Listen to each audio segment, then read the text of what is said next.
Salam sejahtera Malaysia. Selamat petang sekali lagi.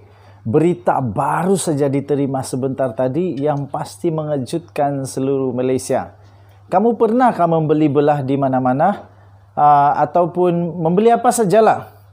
Ketika membeli apa-apa saja, kamu minta risit dan pastinya risit itu ditulis nama siapa. Jadi boleh ditulis nama kita dan boleh juga ditulis nama kepada yang kita wakilkan.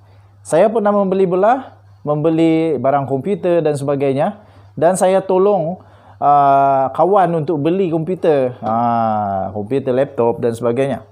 Jadi bila tulis risit, saya kata dekat kaunter, dekat kedai itu, jangan tulis nama saya sebab ini bukan saya punya. Tulis kepada nama orang yang empunya. Jadi kadang-kadang kita membeli belah, tidak semestinya nama kita yang ditulis di dalam risit. Mungkin itulah tuan-tuan dan puan-puan yang terjadi kepada perbicaraan. Berita terbaru, kes perbicaraan 1MDB di Amerika.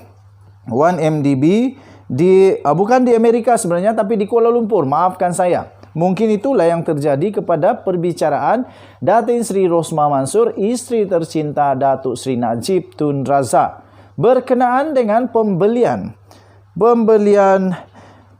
berlian merah jambu bernilai 23 juta US dollar. Tuan-tuan dan puan-puan, dokumen ini, maklumat ini saya telah perolehi daripada The Edge Markets, theedgemarkets.com, iaitu bertarikh 25 Mac tahun 2022 dan diterbitkan pada jam 3.52 minit petang 25 Mac. Nah, ini beritanya. Okey, ini beritanya. Jadi, tajuk berita itu adalah nama Rosmah dalam invoice kalung berlian merah jambu 23 juta US dollar tidak membabitkan beliau dalam pembeliannya, kata peguam. Tuan-tuan dan puan-puan, demikian adalah laporan tersebut.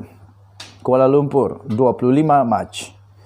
Pengeluaran invoice untuk kalung berlian merah jambu bernilai sebanyak 23 juta US dollar untuk Datin Sri Rosmah Mansor dalam perbicaraan penipuan bekas jurubank Goldman Sachs, iaitu Roger Ng tidak membabitkan isteri bekas Perdana Menteri itu, iaitu bekas Perdana Menteri Datuk Seri Najib Tun Razak dalam pembelian itu, kata peguam beliau. Peguam beliau. Ini terbalik ni. Juri dalam perbicaraan Roger Ng di New York telah ditunjukkan satu invoice pembelian untuk rantai itu yang dicipta oleh tukang emas New York, iaitu Lorraine Schwartz, untuk Rosmah Mansor. Oh, maafkan saya. Saya pun tak pasti lah ni. Ini perbicaraan di Malaysia kah, di Amerika kah? Kamu tolong bagi tahu saya lah. Okey, komen.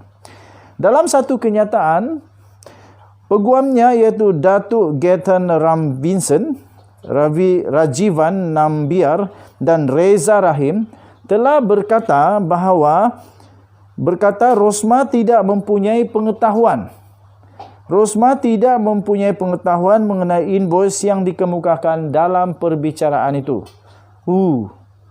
Jadi takkanlah ada orang nak sabotaj Datin Sri Rosmah Mansor kot.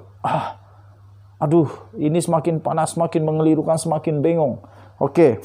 Tapi yang pasti peguamnya kata, Peguam kepada Datin Sri Rosmah berkata, Rosmah tidak mempunyai pengetahuan mengenai invoice yang dikemukakan dalam perbicaraan.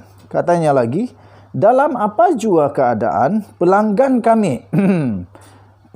kami berpendirian bahawa pengeluaran invoice itu sendiri tidak melibatkan sebarang bentuk bukti muktamad yang membabitkan pelanggan kami dalam pembelian rantai berlian merah jambu itu, kata kenyataan tersebut.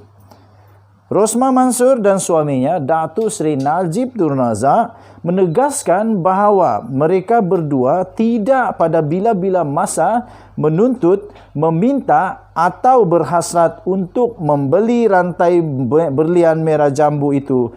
Tambah kenyataan itu lagi. Tuan-tuan dan puan-puan, Pada setiap masa material, pelanggan kami dan suaminya hanya tahu bahawa seorang putera UAE iaitu Sheikh Mansur Zaid ingin menghadiahkan rantai berlian merah jambu kepada pelanggan kami, katanya. Tambahnya lagi, begitu juga nilai rantai tersebut tidak pernah dimaklumkan kepada anak guam kami dan atau suaminya, kata peguam itu.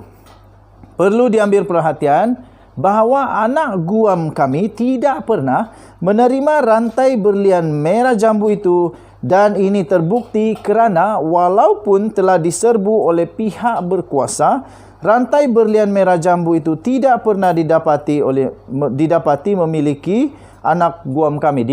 anak guam kami. Sebab rasanya ini direct translation daripada Google kot. Anak guam kami menyatakan bahawa mensensasikan isu ini adalah satu lagi percubaan keji untuk memfitnah anak guam kami dan suaminya secara politik dan memetik Margaret Thatcher apabila dia berkata, mereka menyerang anda secara pribadi. Ini bermakna mereka tidak mempunyai satu hujah politik yang tinggal. Kenyataan itu menambah lagi.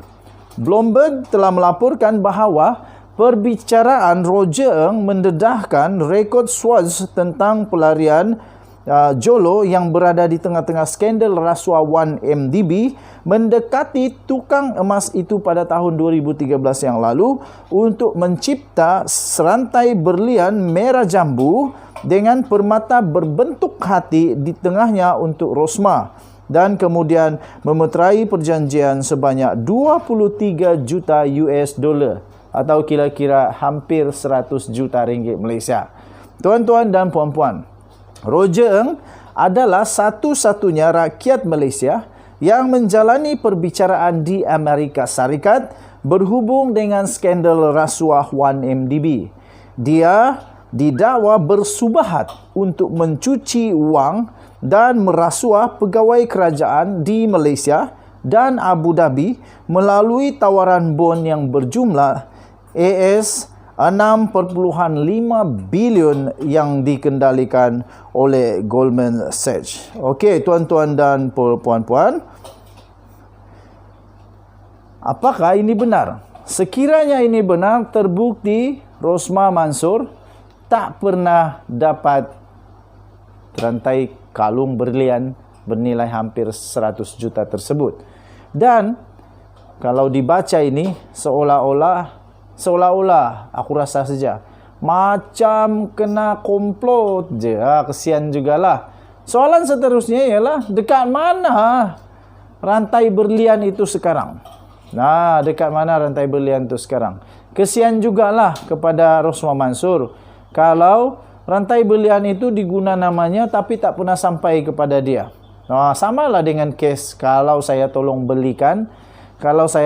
belikan komputer untuk kawan saya, tapi akhirnya resit dibuka atas namanya, tapi komputernya tak pernah sampai dekat kawan saya. Pasti marah habis. Jadi saya faham perasaan Datin Sri Rosmah Mansur. Memang dia sangat hangit sekarang ni kerana mengikut bacaan tadi tak pernah dapat. Okey, jadi memang dia hangit habislah. Okey, so kita doakan yang terbaik untuk Datin Sri Rosmah Mansur dan Datuk Sri Najib Tun Razak. Malaysia kita punya, cintai Malaysia aku, kita jaga kita. Jangan lupa tekan butang subscribe, like dan share, komen banyak-banyak tuan-tuan dan puan-puan. Dan juga tagline channel ini, Denyut Nadi, suara rakyat bergema di channel ini. Kita jumpa lagi. Selamat petang Malaysia. Bye-bye.